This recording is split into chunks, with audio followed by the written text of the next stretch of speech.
What's up guys, ketemu lagi di Bokir's Vlog channel bersama saya Bokir. Oke, kali ini gue mau masuk di dalam satu episode ceritanya curhatan Bokir mengenai 90s. Karena gue growing up di sekitar tahun, gue taruh dulu gitarnya deh ya.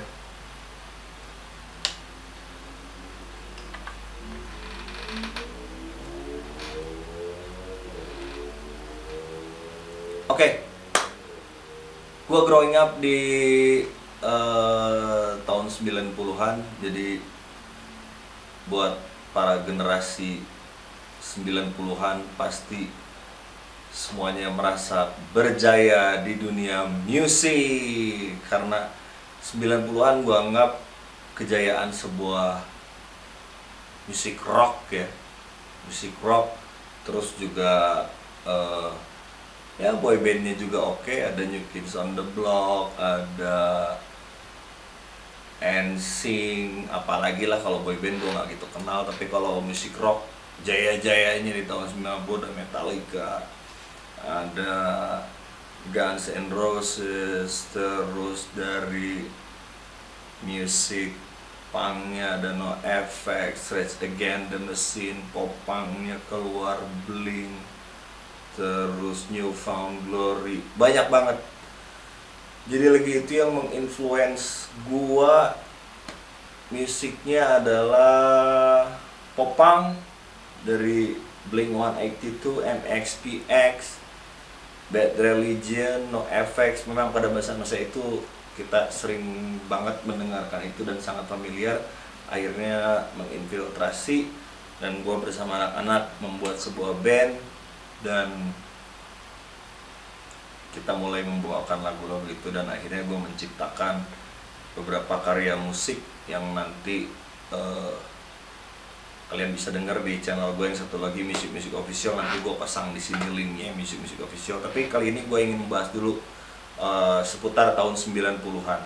Jadi tahun 90-an ini buat gue suatu masa-masa jayanya musik rock,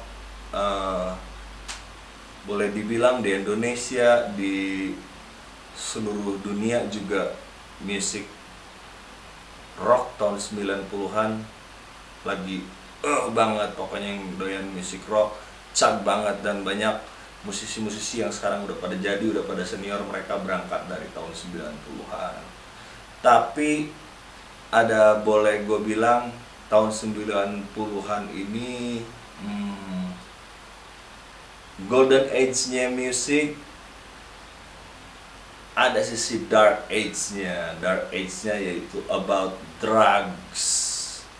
Ini yang akan nanti gue bahas, musik and drugs. Jadi pada saat itu, kalau anak-anak milenial sekarang, gue seneng banget. Mereka nakalnya di sport ya, di olahraga. Tapi yang nakalnya di drugs juga mereka banyak banget. Tapi lo tau sendirilah sekarang mereka pada main busa-busa ya. Hati-hati, jauhi narkoba, busa-busa.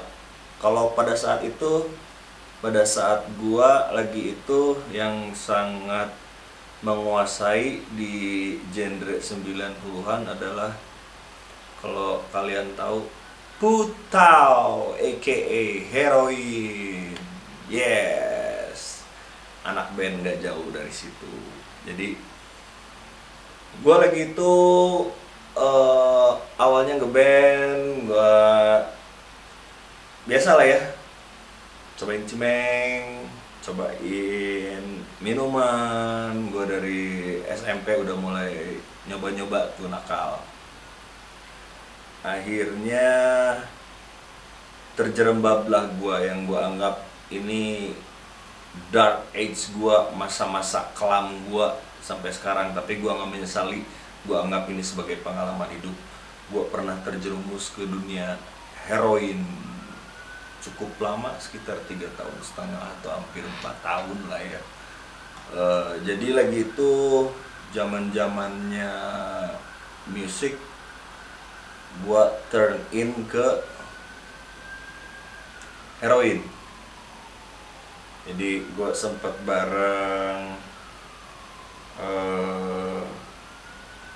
Om Ari Lasso, sempet bareng Indra Q, dulu masih di Slang, sempet bareng Pay. Yang paling sering teman main gue almarhum Sandi dari drummernya Zamrud yang dia pergi lebih dulu, overdosis karena heroin dia. Jadi banyak dari teman-teman gue yang udah pergi duluan akibat dari penggunaan si obat-obatan terlarang itu. Ada yang overdosis, ada yang udah berhenti make terus terkena side effect-nya, penyakitnya. Jadi buat gue merasa bersyukur banget gue masih diberikan kesehatan sampai saat ini. Balas dendamnya gue 11 tahun ini gue aktif sekali di dalam olahraga sepeda, mountain bike, yaitu nanjak, downhill, dan gue bergabung juga di satu grup yang cukup fun yaitu F2B, Fun Bike. Mereka mereka doyannya uphill, kalau gue senangnya downhill, tapi gue senang uphill juga, jadi gue berkomunitas di F2B. Oke, itu selingan aja.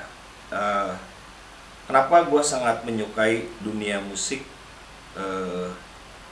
sebelum gue masuk ke dalam kancah berdrugs, ya pokoknya udah masuk dalam kancah drugs lah. Jadi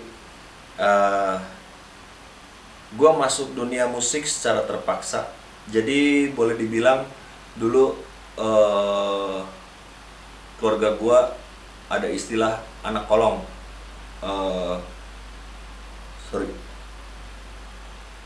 Bokap gue anak tentara yang lumayan punya pangkat. Terus jadi bokap gue dulu kalau minta gitar atau minta piano dibikinin studio, minta motor 1 dibeliin 5 karena temenan sahabat-sahabatnya gitu. Kebetulan salah satu sahabat bokap gue ini gitarolis, pasti angkatan 90-an, tau lah siapa gitarolis ya, dari band The Rollies. Jadi karena bokap gue lagi tuh punya studio, gitarolis, grup The Rollies, terus Bang Deddy Stansa dan Dedi Dores, artis-artis lama lah, mereka sering berkumpul dan latihan di tempat gua. Boleh dibilang kalau nggak ada studio gua mungkin tidak akan tampil The Rollies itu, tapi dalam tanda kutip gitu ya, karena yang terjadi saat itu memang The Rollies hampir setiap hari nongkrong di tempat keluarga gua gitu. Jadi Bang Gito itu dulu bukan penyanyi. Jadi yang gua tahu Gito karena sahabat bokap gua, dia sorry ya kalau bahasa sekarangnya rodis, beresin kabel, beres-beresin studio. Kebetulan The Rollies kehilangan vokalisnya. Akhirnya karena Gito Rollies ini merepresent banget, suaranya rock and roll, penampilannya selebor dan setiap hari selengean, dipilihlah dia dan akhirnya jadi vokalisnya dan akhirnya jadi legend, almarhum Bang Gito Rollies ya. Kalau gua kenal banget sama Bang Gito karena memang dia sahabatnya bokap gua. Ini selingan aja, dulu Om Gito Rollies pernah diinterview di salah satu infomedia televisi.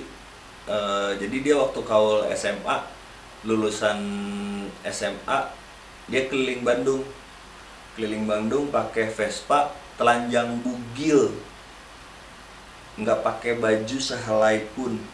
Itu sama bokap gua guys. Jadi bokap gua di depan pakai motor skuter, Gito Rollies di belakang sambil berdiri tanpa dua-duanya tidak mengenakan baju. Mereka kan kalau zaman sekarang kalau kelulusan coret-coret gitu ya. Anak-anak dulu gue rasa lebih gila-gila gitu, selingan aja. Oke, kembali lagi ke topik gue kenapa terpengaruh drugs. Jadi lagi itu main musik kalau enggak ngedrugs enggak keren. Jadi akhirnya gue terjerumuslah di dalam dunia drugs. Yang paling gue bilang zaman saat itu adalah yang sangat mematikan banget. Jadi heroin itu bisa bikin seseorang mati, overdosis gitu ya. Sampai banyak teman-teman gue yang overdosis, termasuk Sandi almarhum, drummernya Jamrud. Semoga mereka semua tenang di atas sana. Kita di sini masih melanjutkan perjalanan dan kita pernah bersama-sama dulu melakukan hal yang kurang terpuji. Gua anggap itu the dark age gua, di balik the golden age. Gua bangga sebagai anak 90-an dengan nggak tahu sampai sekarang perasaan itu ada aja. Gua kalau kemana-mana selalu merasa gua anak 90, gua anak 90. Lu tok lu tau lu. Ya biarin aja, nggak apa-apa istilah itu. Tapi gue bangga banget jadi anak 90-an, karena di 90-an itu banyak banget cerita yang bisa dibagiin. Belum zaman WA, belum zaman SMS. Jadi kita kalau mau ngobrol, mau ketemu mesti nongkrong. Telepon masih zaman koin, kartu telepon, kalau enggak pager. You know pager? Nih buat anak-anak baru sekarang, kalau yang mau tahu pager. Jadi lu misalnya punya cewek, lu mau janjian, ketemuannya di mana, ketemuan di gang mana gitu. Lu mesti nelpon dulu ke pusat, tolong bilangin dong sama si Dewi nanti ditungguin gua di gang ini. Jadi nanti si pusatnya nyampein pesannya ke sana. Lu kebayang, lu mau ngapa-ngapain mesti laporan dulu baru nanti disampaikan. Kebayang nggak kalau lu tolong bilangin dong sama si Dewi, gue lagi pengen ML.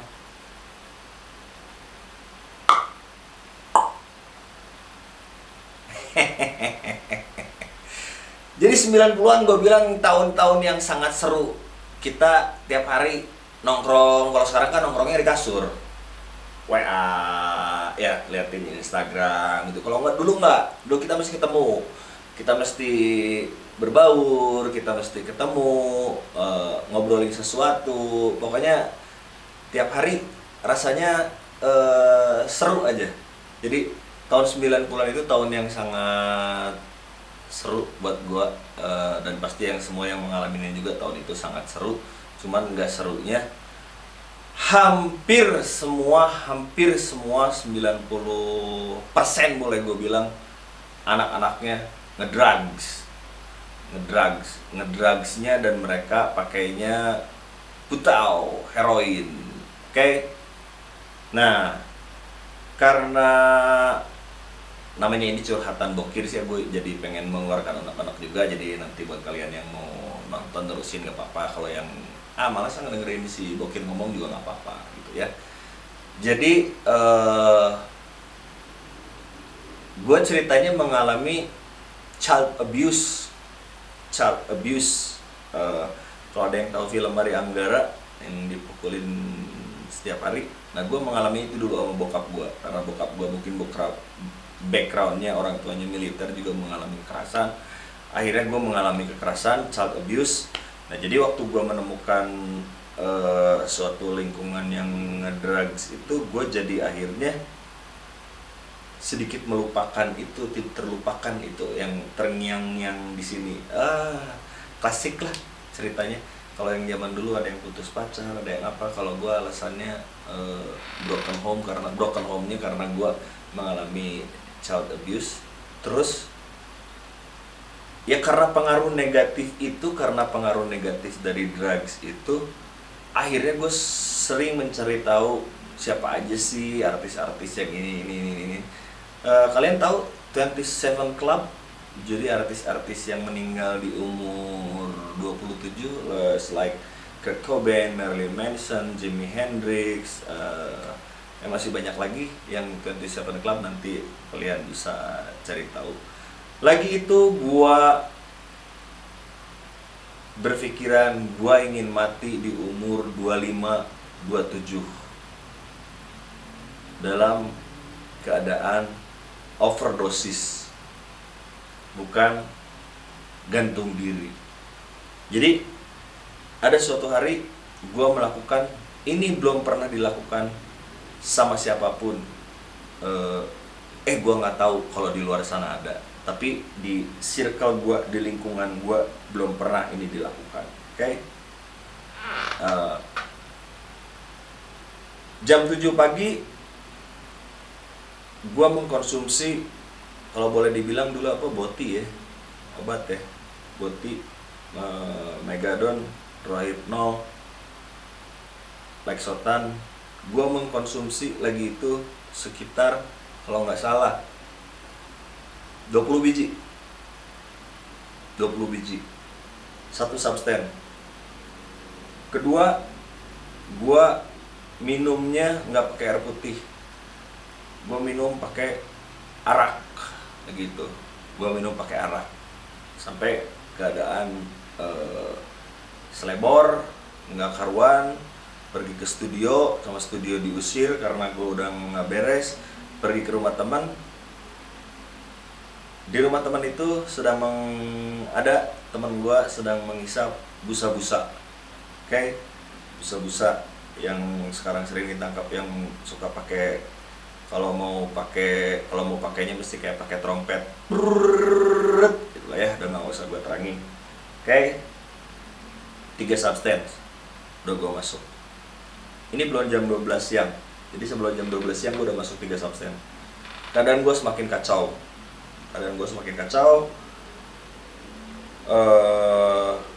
pergi lagi gue, karena kalau lagi gitu nggak mau diam, pergi lagi gue, ketemu lagi teman gue yang geng perhutanan, jadi ijo-ijoan, ketemu lagi, sikat lagi di situ, udah sikat lagi, terus udah 4 substan. Sekitar jam 12 menuju jam 1, seperti biasa, gua ke tempat, memang habit gue lagi itu, gue lagi seneng pakai heroin. Gue pakai heroin. Jadi sekitar jam 12 dan jam 1 siang gue udah masuk 5 substance. Begitu gue pakai heroin, bam, dah gelap, gue nggak ingat apa-apa. Terus gue terbangun sekitar jam 8 malam ya. Dari jam 1 gue bangun jam 8 malam. Jam 8 malam gue terbangun, sempat deja vu atau apa ya bahasanya. Gue terbangun lagi itu ada di sekitar Cilaki. Jadi kayaknya gue dibuang sama temen gue, guys. Jadi gue dibuang di Taman Cilaki. Jadi disangkain temen gue overdosis, mati. Jadi pada saat itu kalau ada yang overdosis, biasanya teman-teman nggak mau nganterin ke rumah sakit karena nanti takut jadi tersangka.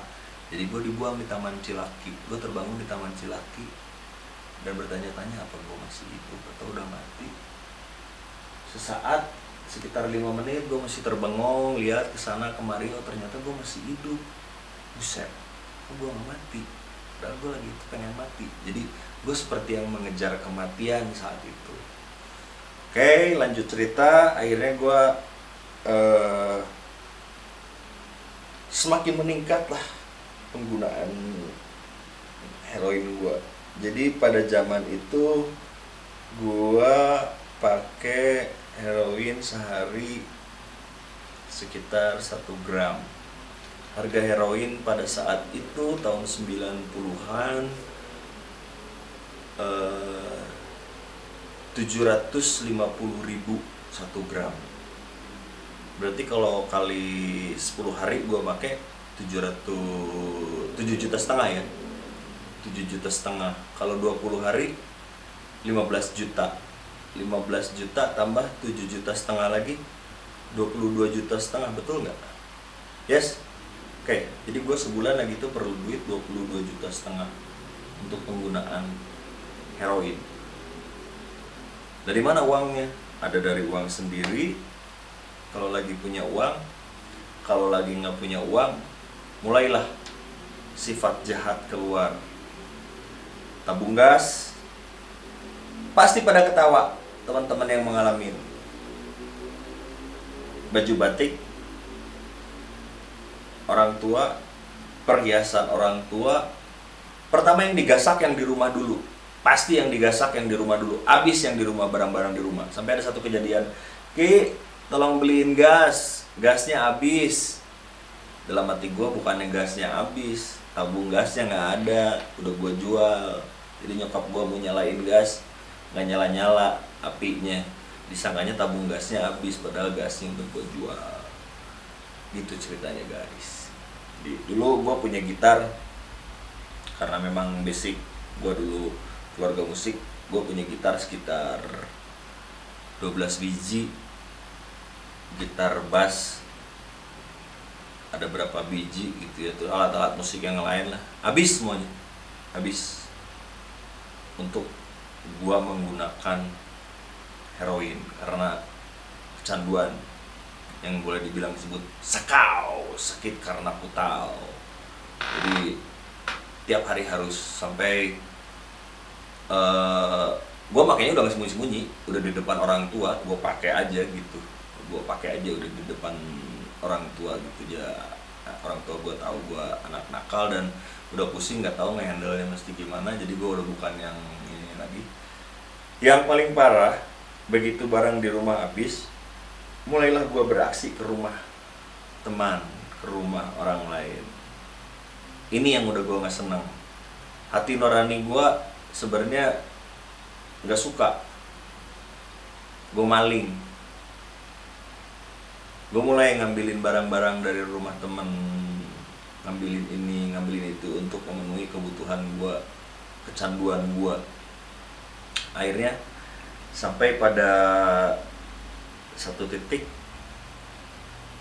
gue lagi tuh jadi gue lagi tuh bolak-balik, gue nggak direhab tapi gue bolak-balik dokter, gue bolak-balik dokter berobat, bolak-balik dokter berobat, bolak-balik dokter berobat. Jadi kalau obat dari dokter itu biasanya mengandung heroin juga, tapi dia nanti dosisnya lama-lama dikurangin.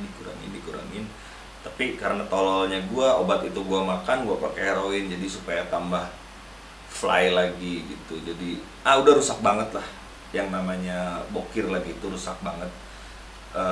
Sampai akhirnya yang ke-13 kali dokternya tidak mau mengobati gua.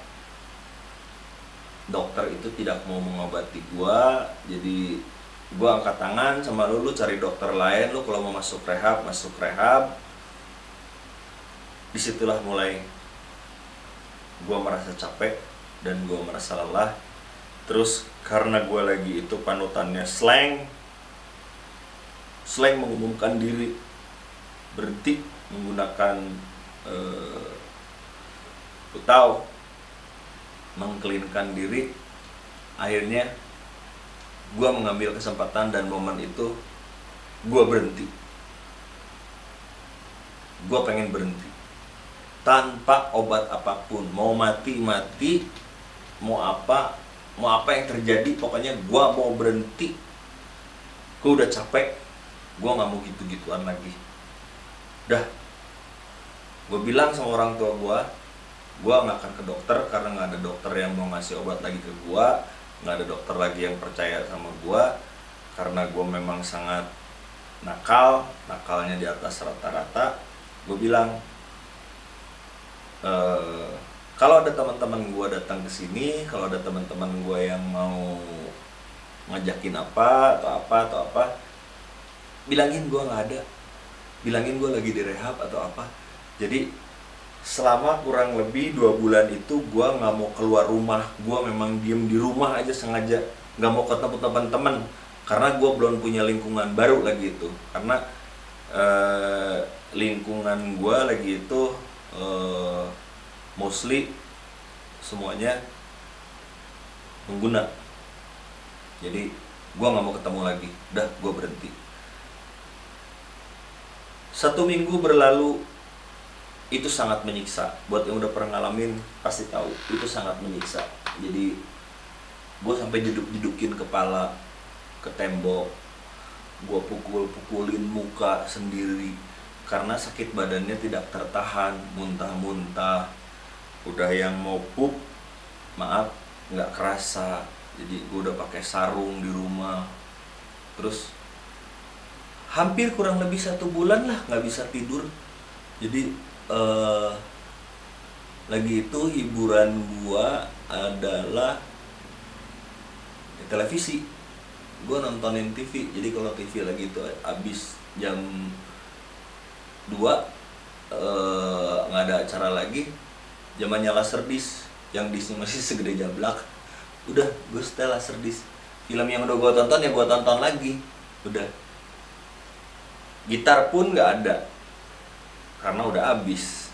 Nah kan gue ingin mengalihkan, biasa gue kalau lagi galau, lagi senang, lagi apa, gue alihkan ke musik, nggak ada lagi, itu udah habis. Jadi ya udah, gue give up, surrender lagi. Itu aja yang jadi hiburan gue. Pokoknya gue tekad, gue mau berhenti. Sebulan berlalu, baru gue mulai bisa istirahat. Sugesti masih ada, masih. Duh kayaknya enak ya kalau pakai lagi, duh enak ya kalau ini lagi. Jadi setan itu, tahu itu setan banget deh kalau boleh gue bilang. Jadi dengan berjalannya waktu, akhirnya gue bisa terlepas dari itu, dan gue kembali memberanikan diri keluar, kembali ke hobi gue bermain musik. Gue cari teman yang main band, dalam artian mereka bersih, bermain band, tidak menggunakan heroin. Tapi kalau di anak band, bir sama alkohol gue rasa udah biasa ya. Mereka ada, gue masih bisa terima itu, tapi pada saat itu gue berusaha untuk tidak. Mereka minum, karena teman-teman gue anak punk, mereka minum, tapi mereka membenci heroin, membenci petaw. Jadi gue gabung sama mereka, tapi gue nggak minum, gue main. Akhirnya keterusan gue ngeband. Akhirnya gue minum okasional aja, jadi kayak bir, vodka, whisky gitu gue minum. Tapi minum udah bukan buat cari gue sampai mabok atau gitu, bukan. Jadi gue memang lagi itu gue minum hanya untuk kebersamaan aja, kalau lagi ngumpul minum toast, cheers gitu aja. Jadi gue lebih fokus ke main bandnya. Jadi gitu aja guys, maksudnya untuk curhatan gue kali ini. Gue pengen bilang sama anak-anak sekarang, gue mengedukasi anak gue. Gue bilang, gue nggak pernah sembunyi-sembunyi, dan gue nggak pernah bilang I'm a good guy, no. Gue selalu bilang, gue bukan manusia baik, dan gue pernah mengalami ini, dan lu jangan lakukan itu. Karena ada 3. Kalau lu pakai itu, kalau lu nggak mati, sakit jiwa, masuk penjara. Dah, itu aja. Nah ini udah ada di depan mata gua. Maksudnya gua udah pernah melihat itu. Lu kalau nggak mati, gila secara psikis ya, lu masuk penjara gitu. Jadi gua bilang sama anak gua dulu begini. Jadi kalau zaman dulu kan ada bridge ya, ayah, mama, anak tuh ada bridge, orang tua, anak. Kalau gue ingin merubah itu semua, gue pengen merubah lu sahabat gue, dan gue ingin berbagi pengalaman sama sahabat gue, dan gue ingin mendidik dan memberikan sahabat gue ini apa yang gue alamin. Lu jangan begini, nanti akibatnya begini. Lu jangan begini, nanti akibatnya begini. Karena gue udah pernah ngalamin seperti itu gitu. Jadi buat teman-teman di sana yang punya anak, boleh dibikin anaknya sebagai sahabat, jangan dibikin lu harus gini, lu harus gini, lu harus gini. Tapi masing-masing keluarga kan pasti punya patternnya sendiri untuk mendidik anaknya gitu. Kalau gue lebih memilih anak gue jadiin sahabat. Makanya di dalam channel gue sering bilang sahabat gue. Memang dia sahabat gue, sahabat yang turun dari langit, berkah banget buat gue. Tanpa dia mungkin hidup gue tidak akan sebahagia ini. Jadi I'm so thankful for my friend, for my best brother. It's like an angel for me. Yes, angel Raj is angel for me. Oke, jadi buat teman-teman di sana yang misalnya pasti pakai drugs dan narkoba,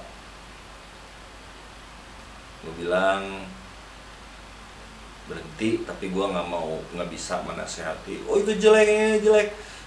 Semuanya itu jadikanlah sebagai pengalaman. Tapi kalau yang misalnya belum pernah nyoba, don't.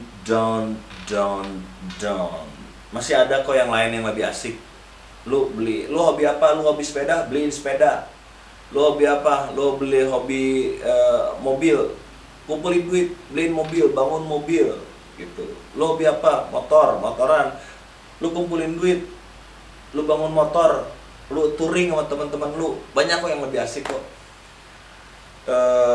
Kalau itu ya udah, lu kebayang gue lagi tuh harus menghabiskan 22,5 juta sebulan. 22,5 juta sebulan kali 10 bulan aja udah 200 juta ya, hampir 300 jutaan lah setahun. 300 juta gue pakai 3 tahun setengah, hampir 4 tahun. 300 600 1,2 M tahun segitu ya. Tahun sekarang jadi berapa tuh? Gitu. Gue bukan orang kaya, tapi tahu sendiri kalau untuk urusan begitu apapun dilakukan supaya badan kita terpenuhi. Jadi buat anak-anak sekarang, don't do drugs, stay away from drugs. Do what you like and love what you do. Ya, kalau gue sekarang main musik, makanya gue ngajakin anak gue main musik supaya dia berkembang di musik. Tapi untuk teman-teman gue di sana yang punya anak, boleh bawa mereka ke hobinya apapun itu juga. Oke, segitu aja curhatan Bokir. Sorry sebelumnya gue bukan berusaha menasehatin, gue cuma ingin berbagi pengalaman aja tentang generasi 90. There is the golden age and there is the dark age. Jadi dunia ini selalu seimbang. Ada malam, ada siang, ada manis, ada pahit, semuanya harus balance. Tapi the dark age-nya ini harus ditutup. Gua dibilang menyesal? Tidak menyesal. Gue jadikan itu sebagai cerita, sebagai pengalaman. Jadi ya udah terjadi, ya udah mau apa lagi. Jadi gue jadiin pengalaman aja supaya kedepannya gue bisa sharing sama teman-teman, sharing sama anak gue, sharing sama siapapun juga gitu tentang yang jelek itu. Kalau ada teman-teman yang mau memerlukan bantuan untuk konsultasi sharing masalah itu, boleh banget, gue mau bantu. Oke, segitu aja curhatan Bokir di sesi kali ini. Sekali lagi gue minta maaf, gue bukan mau mengajari kalian, gue cuma mau sharing aja dan gue pengen curhat. Oke, buat kalian yang mau lihat gua sama sahabat gua Rats Bermusik, kalian bisa lihat channel di Music Music Official. Gua ada 2 channel ini, Bokirs Vlog, tempat gua cuap-cuap, tempat gua ketemu orang dengan orang yang inspiratif, dengan orang yang bisa memberikan sesuatu info yang bisa membangun atau tentang hiburan, apa aja lah kasarnya. Kalau boleh dibilang, kalau makanan kayak gado-gado, banyak macamnya. Tapi kalau di musik official, khusus gua mengkhususkan diri di situ, channel gua tentang musik gua sama sahabat gua.